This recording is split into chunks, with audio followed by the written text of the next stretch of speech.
Hello there guys, different car in here today. Not seen this one before. Well, some of you might have done if you're on Mad Old Mini's Facebook group. You've probably seen it a lot. There's Sam, the owner. Say hello. Yeah, we'll put in the wiring loom in it today that I was mentioned in another video. The front loom is just absolutely knackered. The fuse box has been completely bypassed, and every time it rains it breaks down, but it's not the distributor and stuff, so the wire loom is just absolutely shot. So yeah, we're replacing that today. That'll be fun. So I'll give you a little look around. Oops, I'm walking into things.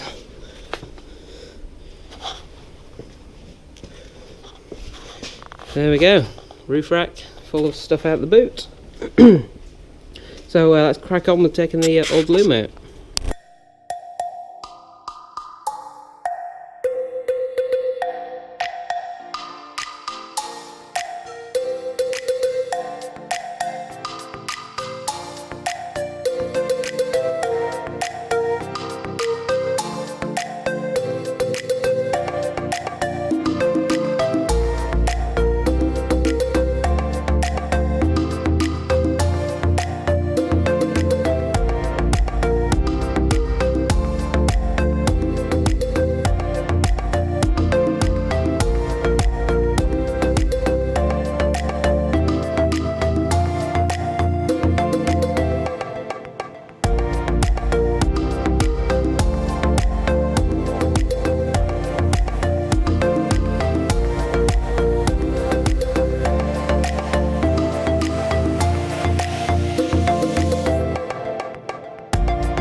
Okay, so we got the wiring loom out. Stop being annoying. And here it is. Get out of my way, thank you. Where is it? Yeah, that's the fuse box, apparently. Yeah, it's a bit of a state. So it's finally out. Time to get... What are you doing? He's going to brush his teeth with it. Oh, okay. Right. They're so annoying, aren't they? Get this new one in soon, so we've just got a couple of little bits to transfer off that one, put on there, and he's cleaning up a fuse box. It's so annoying. Right, so yeah, let's carry on. Back to the time lapse.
Okay, so we have the new wire loom installed. So I haven't really told you, been speaking to you much. It's just been a big time lapse. You can probably hear the noise. It's rain. Yes, the sofa somehow ended up on the roof. Don't ask. But yeah, everything's working well. So hopefully, this rain that we've got going on will be a great test for the new loom, because it was not happy in the rain, but it was actually not the dizzy, as I said before. It was other. It was just parts of the loom just shorting out and stuff because it was just knackered. So there. So yeah, it's been quite a long while. It's what, 10 hours or so, something like that. So yeah, successful. Everything's working. So yeah, hope you enjoyed this one. I'll catch you next time. Bye for now.